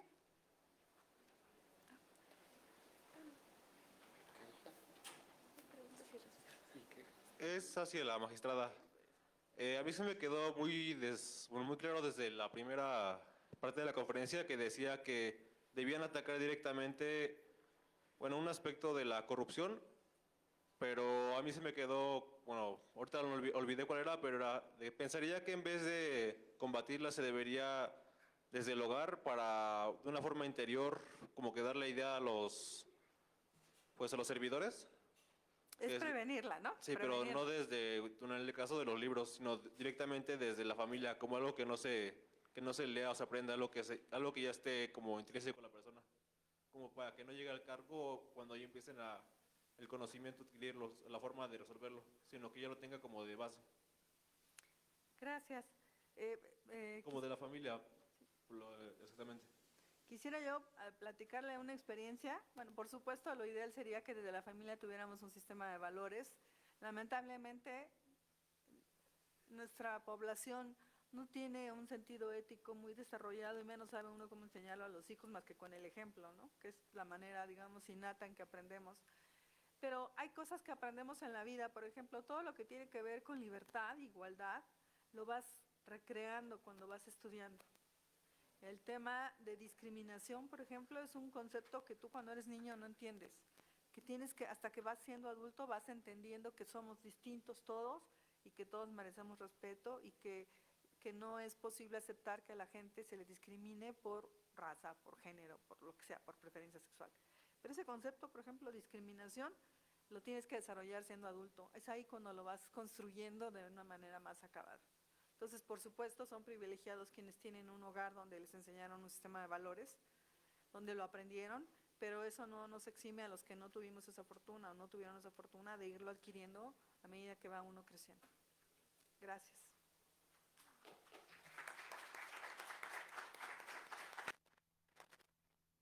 Sí, gracias. Va para todos los ponentes.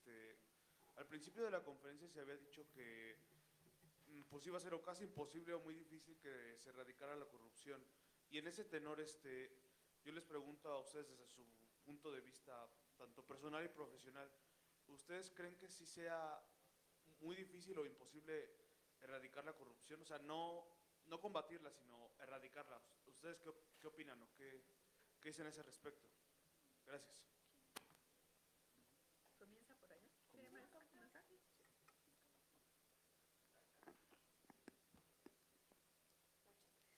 Muchísimas gracias por la pregunta. Pues esto me da pie para recomendarles nuevamente que lean los 15 cuadernos de la colección, pero especialmente desde el sistema anticorrupción del Estado de México que tengo el honor ahora de presidir, consideramos que no es posible erradicarla. ¿Por qué? Porque la corrupción es parte o es siempre susceptible de surgir entre las relaciones humanas. Seguramente ustedes en teoría del derecho, en teoría del Estado, estudiaron a Rousseau, a Hobbes, y saben de la naturaleza de la conformación del Estado, ¿no? Que al final del día es ceder un tanto de nuestro poder individual para conformar un ente mayor, al que le llama Leviatán, por ejemplo, en este caso. Pero, ¿qué es lo que nos da el Estado? Esta forma de relacionarnos marcando límites, y para eso está el derecho, ¿no? Para dar las reglas, digamos, si me permiten, del juego. Entonces, en este sentido, tanto desde la perspectiva normativa como desde la perspectiva que el doctor Oscar Diego nos da en sus cuadernos, no sería serio, un trabajo serio, hablar de acabar con la corrupción, ¿no? O erradicarla. Podemos controlarla, podemos combatirla, podemos prevenirla, pero no podemos erradicarla porque es parte misma de la esencia de las relaciones humanas, ¿no? En cualquier momento puede surgir con esta interrelación de los seres humanos. Muchas gracias.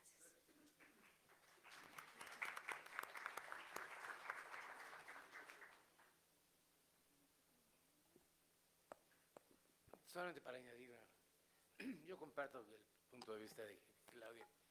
Lo que pasa es que a lo mejor me dio la impresión ahorita que estábamos oyendo que por corrupción estamos entendiendo su fase económica.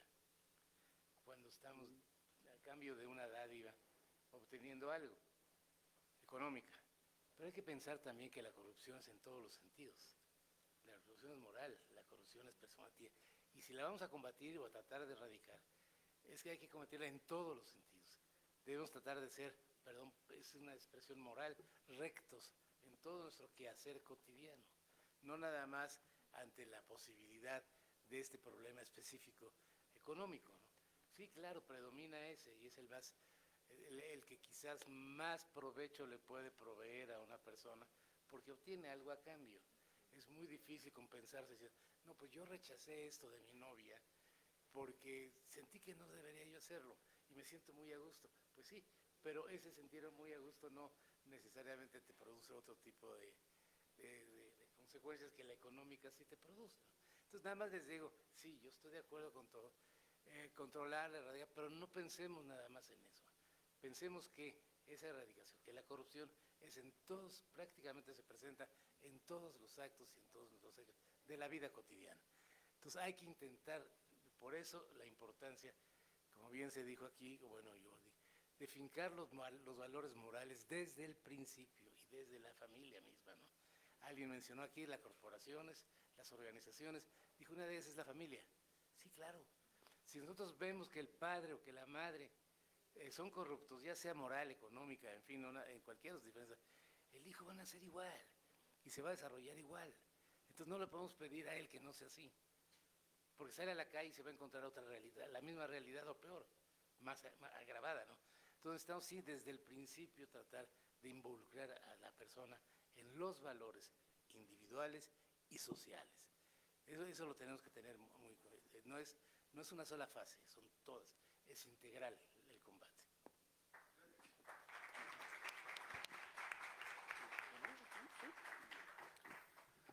Vale, pues muy rápido. Efectivamente hay distintos tipos de corrupción y ateniéndonos a la definición más común del vocablo, de su derivado etimológico, corruptio, romper, quebrantar, pervertir alguna situación, pues podemos pensar que los seres humanos, por nuestra forma de ser, por nuestras debilidades innatas, por ese proceso que llevamos en nuestro desarrollo intelectual, cognitivo, psicológico, físico, siempre tenemos la tendencia a utilizar algunas ventajas.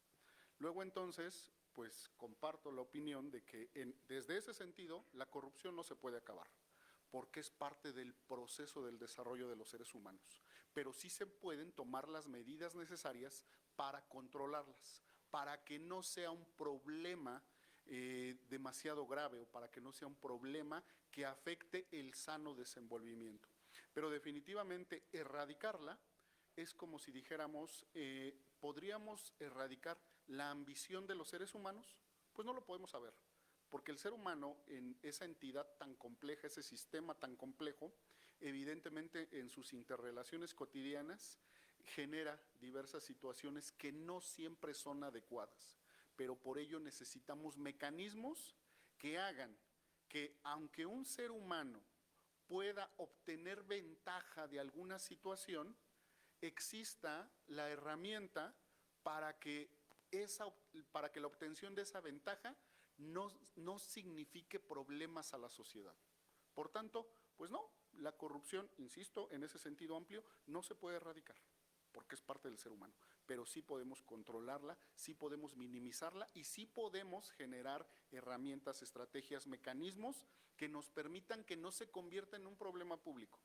Rápidamente en el cuaderno que presentó la magistrada, el propio autor, el doctor Oscar Diego, señala algo que a mí me pareció muy anecdótico en su investigación en Finlandia.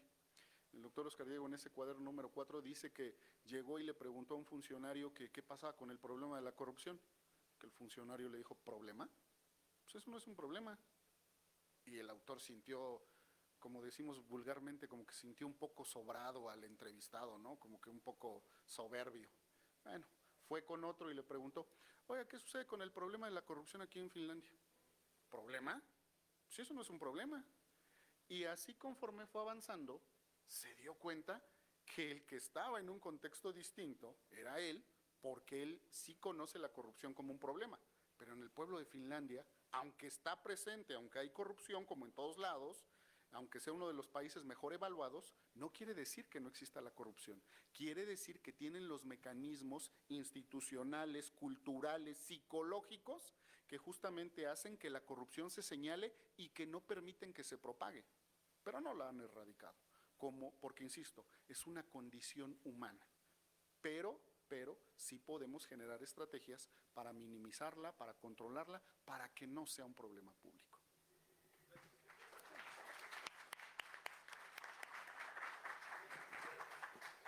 Es que corrupción es desviación, ¿no? Y todos nos podemos desviar.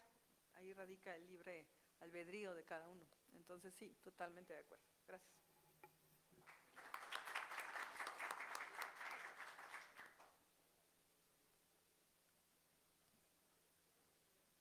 Buenas tardes, gracias por tomar mi pregunta. Bueno, con todos los comentarios que estaban haciendo, me acordé que en una parte de cuando yo en tercer semestre me dejaron una lectura sobre los juicios de Nuremberg y me dejaron leer un texto de Robert Alexy, en donde citó a Gustav Radbruch sobre una mención sobre la fórmula de la ponderación, que mencionaba que el derecho sumamente injusto no debería ser contemplado como derecho. Pero en este caso, y atendiéndonos como a la normatividad mexicana, bueno, suponiendo que lo ideal debería ser un sistema tanto justo como práctico, pues a la realidad y al status quo que tenemos, ¿qué debería ser mejor? ¿Como preponderar un sistema jurídico práctico en donde se resuelvan las controversias o donde se resuelva una situación de justicia, que debería ser el fin último del derecho, ¿no? Va para todos los ponentes. Gracias. A ver, en todos los países del mundo, cualquiera que sea el sistema que tengan, tienen reglas, escritas o no escritas, y decisiones del caso. O sea, una regla es una generalización, ¿no? Es lo que el que hace la regla cree que debe hacer, asociar a un hecho una consecuencia. Pero la realidad es tan variada, es tan rica, que cuando uno encuentra esa regla y la quiere aplicar a una realidad, puede encontrarse que el resultado es injusto. De manera que en cualquier país puede ocurrir que la regla sea perfecta y el resultado en un caso concreto sea injusto. El ejemplo que siempre ponen es el del perro guía de las personas débiles visuales, ¿no? La regla está prohibida la entrada de perros a este auditorio. La regla es perfecta porque ¿qué haría un perro en este auditorio? Sí, pero si llega una persona débil visual necesita un perro para entrar al auditorio y no podemos sacar al perro, tendríamos que sacar a la persona y le privaríamos de la oportunidad de estar aquí. ¿Se da cuenta? Entonces la regla puede ser perfecta, pero el caso tiene tal posibilidad, tal variedad, que la aplicación de una regla puede dar un resultado injusto.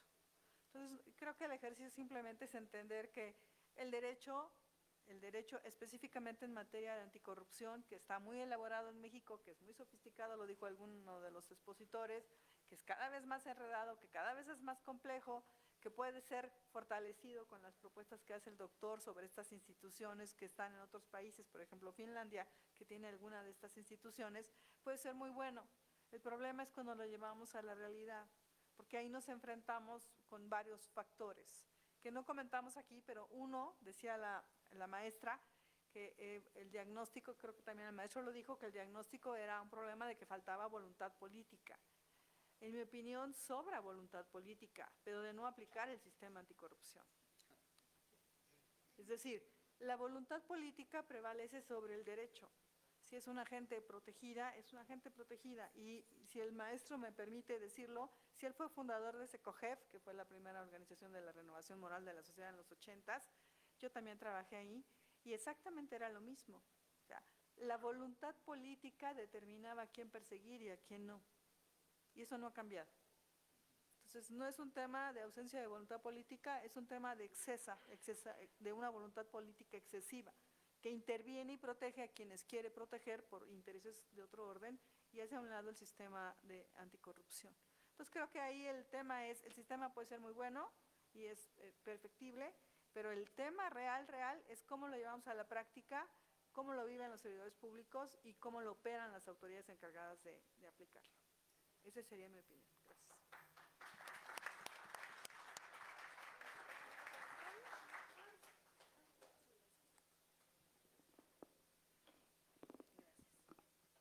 Muchas gracias por la pregunta, me parece sumamente interesante y además de reflexión. Y además confirma que los abogados siempre somos necesarios. ¿Por qué?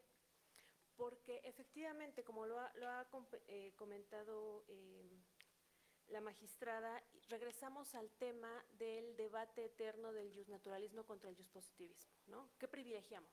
¿La ley positiva vigente o los derechos propios de la dignidad del ser humano? Yo les diría, con base en estos cuadernos de ética, con base en los valores que desde la abogacía debemos privilegiar, aplicar la ley no solo es tomar el texto jurídico y encuadrarlo. Para eso estamos los abogados. Necesitamos tomar el texto jurídico, comprenderlo y aplicarlo desde nuestros valores personales. La Facultad de Derecho de mi querida universidad siempre nos enseña a entender la ley y aplicarla. Depende de nosotros y de los valores internos que tengamos lo que hagamos con ella. Siempre vamos a encontrar el cómo sí. Lo importante es que nuestro eje, nuestra dirección del cómo sí, gire siempre, indudablemente, en torno a la dignidad humana. Y siempre busquemos aquellos valores que protejan y resguarden la dignidad humana con base en la normatividad. Esa sería mi opinión. Muchas gracias.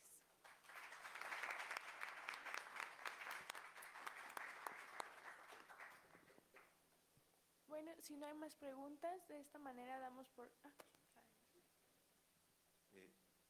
Mi pregunta va para el doctor Víctor Hugo.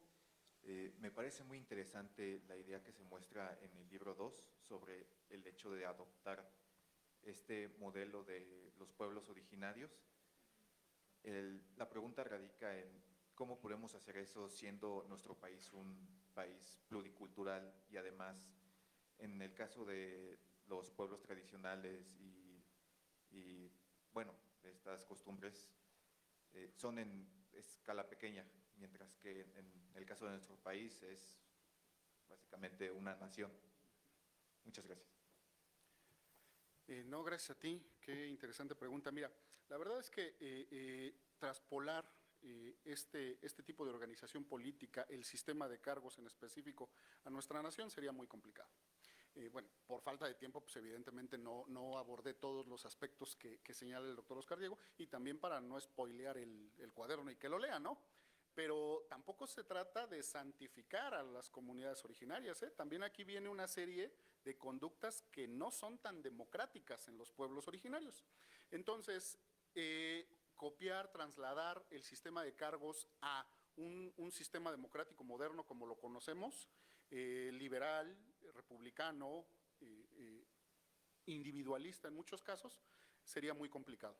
¿Cuál es entonces la propuesta? Rescatar algunos de los valores en esa forma de organización política tradicional, no el sistema como tal, porque bueno, si recuerdan yo les dije, imagínense que el presidente de la República no recibiera un solo peso por su servicio a la nación. No, pues eso es impensable, por lo menos en varios años, ¿no? Pero lo que sí sería posible es rescatar esos valores. ¿Como cuáles? El sentido de honorabilidad en el servicio público.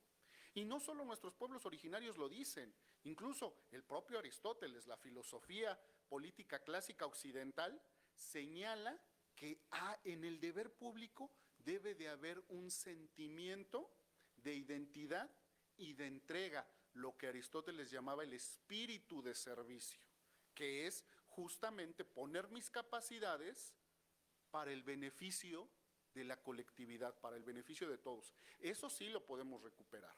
Eso sería muy importante, justamente trabajando con los estudiantes, con las personas que van a ser los responsables de conducir este país en un futuro no muy lejano, ¿eh?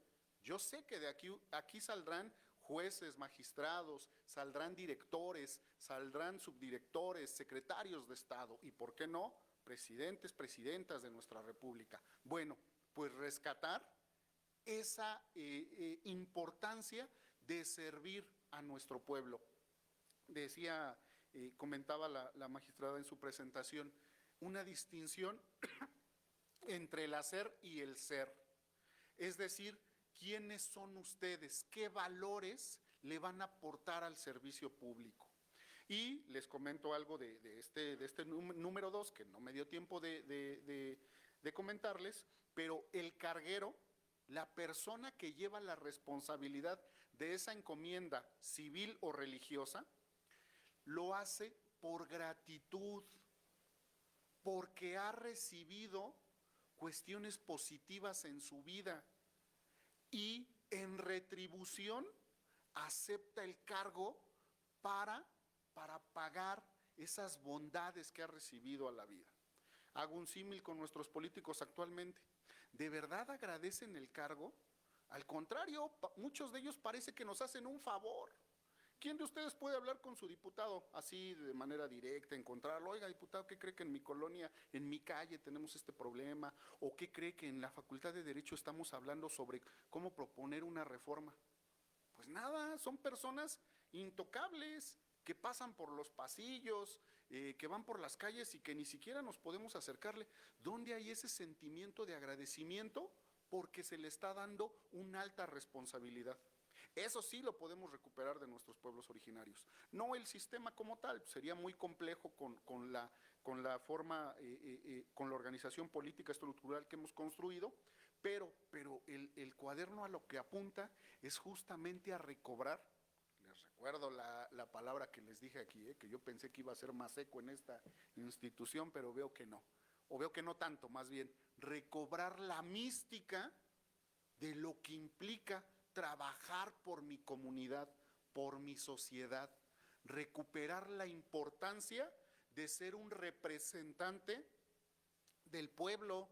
Les repito, hoy en día muchos políticos parece que nos hacen un favor con estarles dando el encargo de una responsabilidad administrativa, parece ser que nos vienen a hacer un favor en lugar de corresponder con agradecimiento.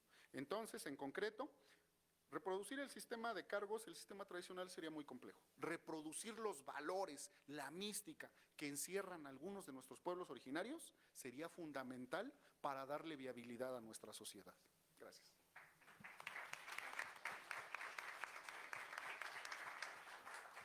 Muchas gracias, doctor. Con estos comentarios damos por finalizada la presentación de estos tomos.